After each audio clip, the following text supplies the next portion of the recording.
Yo, this is Art the Architect with More Than a Haircut podcast, and it's a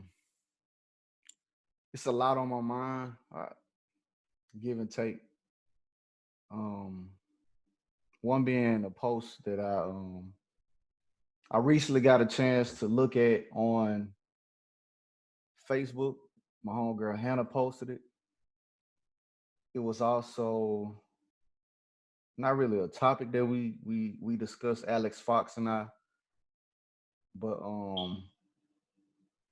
we discussed the fact that Twitter said going forward that all the employees will work from home. And to me, it's like it's become the new norm.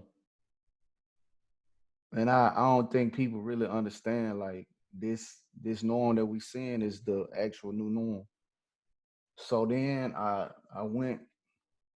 happened to go on Instagram under BKF University on his page, and I'm just gonna read off what it says. It says, as of today, 5/21/20, Shopify is a digital by default company. We will keep our offices closed until 2021 so that we can rework them for this new reality. And after that, most will permanently work remotely. Office centricity is over. I'm going to read it one more time. As of today, 5/21/20, Shopify is a digital by default company. We will keep our offices closed until 2021 so that we can rework them for this new reality. And after that, most will permanently work remotely. Office centricity is over. Last time I'm reading.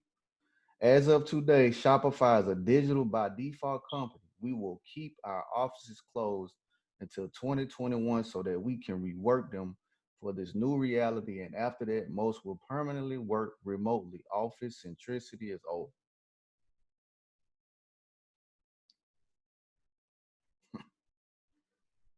One more. Until recently, work happened in the office. We've always had some people remote, but they use the internet as a bridge to the office. This will reverse now. The future of the office is to act as an on ramp to the same digital workplace that you can access from your WFH setup. Mm, wow. So now I'm gonna go to the post from my homegirl Hannah. Let me pull it up. With Duchess. Here we go. The new CDC guidelines for reopening schools. Listen, wear a mask over the age of two. Wear a mask over the age of two. No sharing of any items or supplies, all belongings in individual cubbies or label containers. No sharing electronic devices, toys, games, or learning aids. Desks 6 feet apart, all facing the same way. Distance on school buses, one child per seat, skip rows. Install sneeze guards and partitions whenever you cannot space 6 feet apart. One way routes and hallways. Tape on sidewalks and walls to assure kids stay 6 feet apart.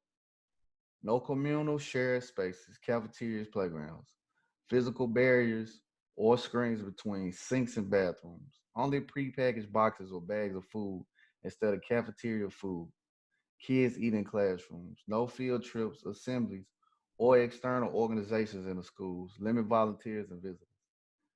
Same children stay with the same staff all day. No switching groups or teachers. Stagger arrival and departure times for students to limit exposure to crowds of kids. If possible, daily health and temperature checks, and several rules about cleaning and disinfecting throughout the day and hard washing frequently. And this is on my timeline. So you can go if you on Instagram, you can go on my timeline, Art the Architect, go check it out. and I got uh George W. Bush Jr. potato head ass on on my post. But after reading all of that, it's just my brutal and honest thoughts. Whether people like it or not, they always call me crazy. I really never gave a fuck about it. But it's like when I'm seeing this CDC list of guidelines and rules and regulations, it's like, man, none of these kids were able to sit the fuck down beforehand. They really couldn't, you know what I'm saying? Like, what rules do you think a child gonna follow like this? And now this becomes a new norm. One to a seat on a bus, no field trips, no, you know what I'm saying, no assemblies. They're gonna be in one classroom all day. Children over 2 years old, everybody got to wear masks.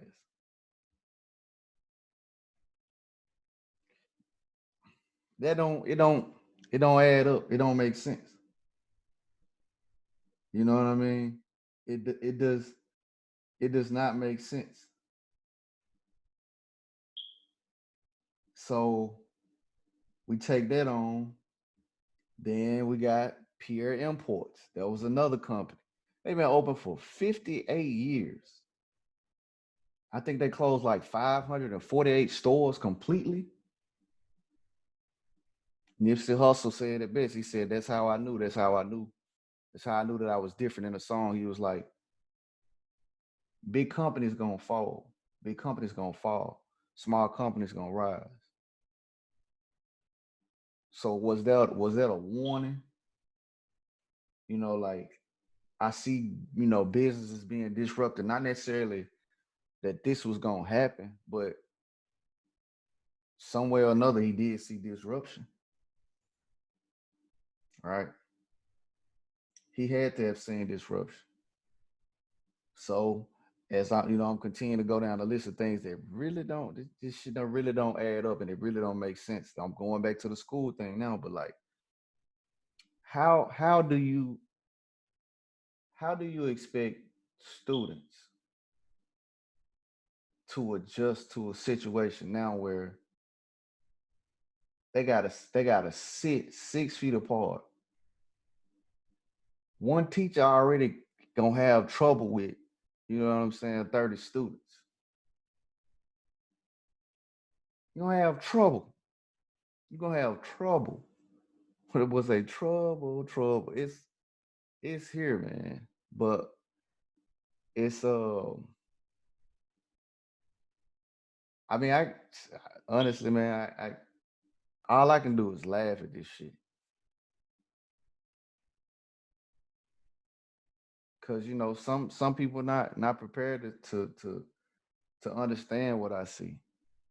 And I've been saying this, man. Like, I see children continuously working from home, whether that's elementary, whether that's high school, junior high, high school, and the collegiate level. Hell, California saying that they're gonna have the kids or the college students work from home. So what's gonna be the point in going in the building if Shopify and Twitter, two companies, are already doing as they do, work from home?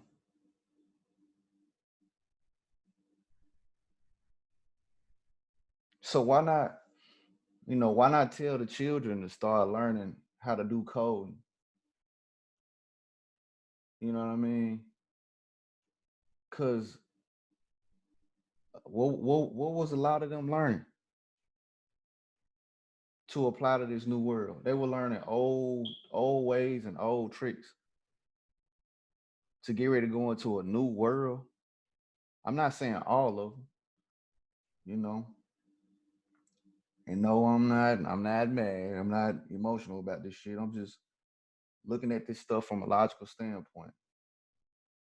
I just screenshotted a post. It said, if our kids learn entrepreneurship as much as they learn line dances, we would dominate in a generation. I agree to a certain extent, you know. dancing is good for the soul. It used to rain dance, you know what I mean?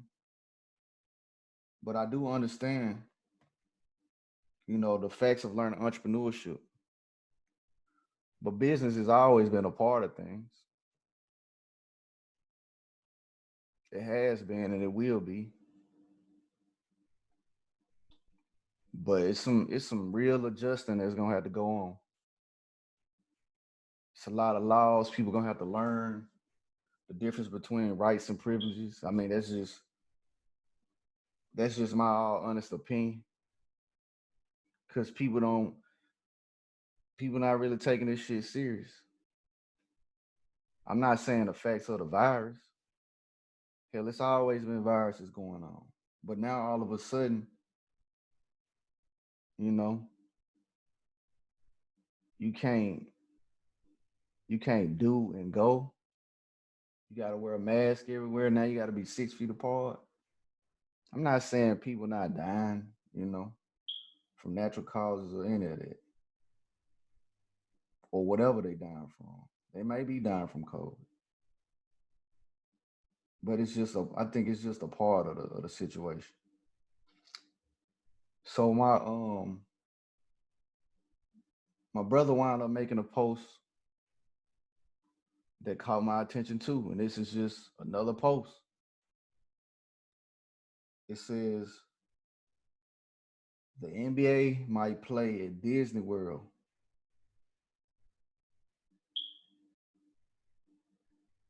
The NBA might play at Disney World.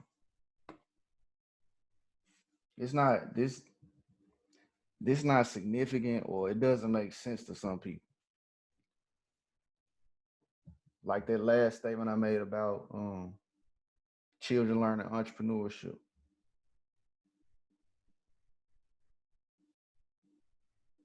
If people gonna, spend notes on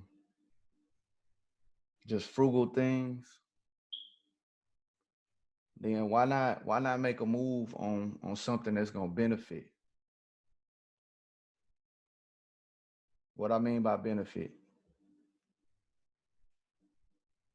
if the NBA plans on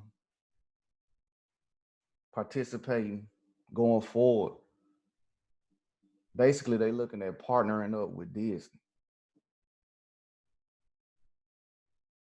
Again, it may not make sense to you. It makes sense to me. Why? Um, ESPN is a company that's owned by Disney. Why not broadcast those games from Disney? Y'all already got a contract with them. It makes sense. But you're not gonna have a crowd to participate in the games to really give you a feel for it. It does make sense. Go all the teams go to Florida and they play games. They play the games during the day. I guess the families could be at the games cheering on the different teams. You know, it's a whole new experience. It's a whole new world. But my thing is, as an investor, what would I look into Disney now? As stock I would possibly own? I I am. You know what I mean? ESPN is owned by them. So the NBA partnering up, I think it'll be a great idea. I think it makes a hell of a lot of sense. Why not? Why not make that move? Why not look at it from a standpoint of this could be a significant move.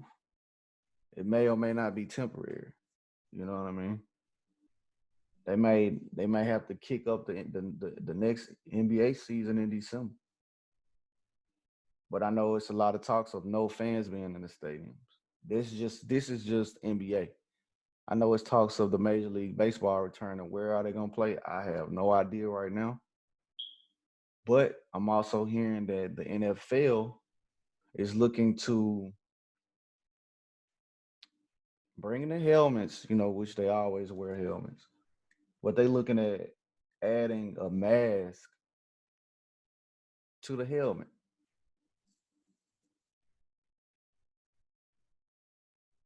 Again, I'm always called crazy.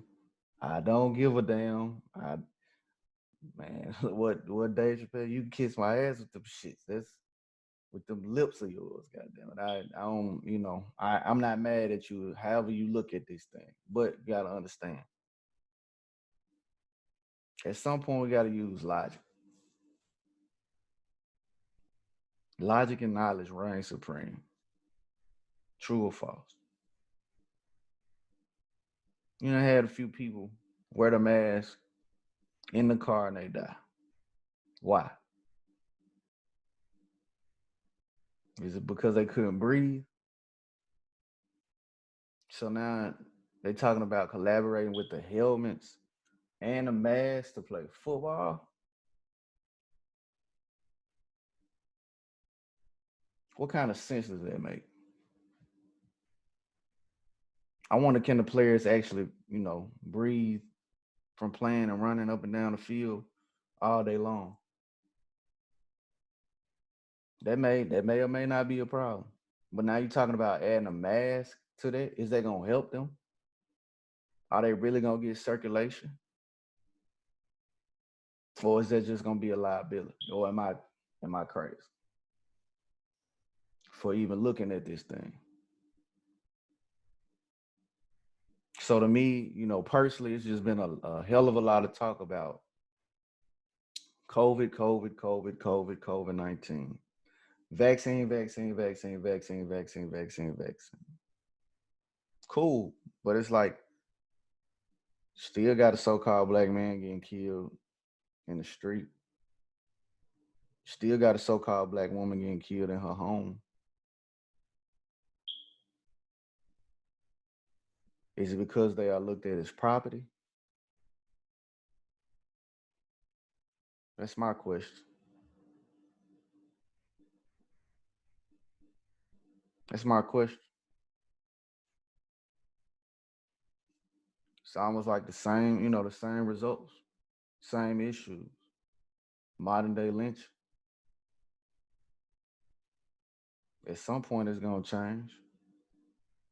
But my thing is, how is it gonna change when the people haven't changed? When the people haven't changed the way that they look at things? One of the things that I personally look at that we used to say, in school, pledging an allegiance, pledge allegiance to the flag of the United States of America and to the republic for which it stands, and to the republic. At some point, when do we start looking at laws,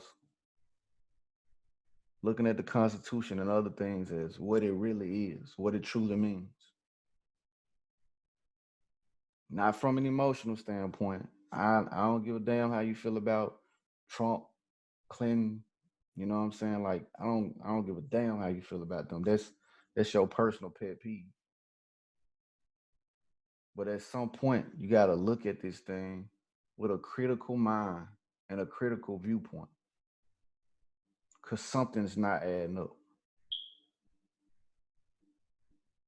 You know, I remember being younger and everybody was gung ho about Clinton. I'm like, y'all on this man dick because he can play the saxophone. He the first black president. That shit sounded stupid. I can't knock you. I was in my youth at that point. But these were people of color or so-called people of color or so-called black people that were saying this shit. And I'm just like, it didn't make sense to me. And now it's like, you know, I'm seeing some different things. I'm not pro or against Trump, but I am acknowledging a lot of shit that's going on that don't make sense though. And at some point soon, it's going Things are gonna be revealed. Cause certain stuff I'm not understanding or I'm not getting. It's not because I don't want to. It's just that a lot of this stuff don't make sense. That's just me personally. And this is my viewpoint. I can't knock what your viewpoint is. But what I'm looking at and what's going on, I see it being a problem because a lot of people may not be able to adjust to what's going on. But like my homeboy say, man, if you stay prepared, you ain't got to get prepared. And I personally want to big up my pops, big up my brother, my mom, my sister, really my entire family. You know what I mean? I want to shout out my homeboy Derek Grace for doing that in-home banking board game when he did it because it adjusted not just the way I think, just the way I apply. Um, just I say myself in general. I also want to give a shout out to El Hakim. You know what I mean? Like, bro, bro, really opened my mind on thinking critical with a lot of situations that happen around us at all given times. You got to think critically. You got to. It's so much stuff and it's so much information that he put me on or just opened my eye to. Like even a young dude, Takashi per se. Can't knock him. It is what it is. What my OG put me on years ago and revealed to me, shit was true. And it was true. And it was a discussion. It wasn't really a discussion. It was just more or less a back and forth today about, the young dude rapping. And it was like, oh, he look at the numbers, look at the numbers. I'm like, man, integrity rules all day. Them rules don't change. No matter what, no matter where you are, where you from, a rat is a rat. Now, him being a rapper, him getting numbers, we in a digital age. They figured out a way to get numbers. He's a troll. Okay. But at the same time, you still gotta live your life, little buddy. Man, right now is just right now. 5 years from now, hey man, people might try to get at him for what he was doing then. That's what happens. Shit'll catch up with you one way or another. I'm not here to shit on the young dude. Hey, you made the choices that you made. I did. But enough about that. It is what it is. But I do appreciate everybody that's been tuning in, listening. You know, I really appreciate it from the bottom of my heart, for real. At first, visually, I didn't have the aspect of the visual. I was sitting in my car doing my podcast, recording just the audio. And over time, it's grown. You know, been able to be in the garden and plant some food, and it's a mere connection to when I was in the car starting out when I first was traveling, cutting one of my homeboys hair, Brandon, my client B, and I recorded one of my first podcasts just at the house chilling and conversating. And to listen to that podcast and now today to be where I am, I'm appreciative. I'm appreciative because I think about the wisdom that my pops, my uncles, my mom, my aunts, my uncle, you know what I'm saying? Like even my cousins, you know what I'm saying? Like the knowledge and the wisdom that they were sharing with me and really like a bunch of, you know what I'm saying, like honorable people they shared with me along this journey. Whether I was up or down, they was, you know what I'm saying, Just always be a stand-up guy. That's all I can do. That's all I can be. Shout out to my homeboys. Y'all know what's up. You gotta get to it, man. But I'm not gonna hold y'all any longer. Art the Architect, More Than a Haircut podcast. Man, I appreciate it. Peace.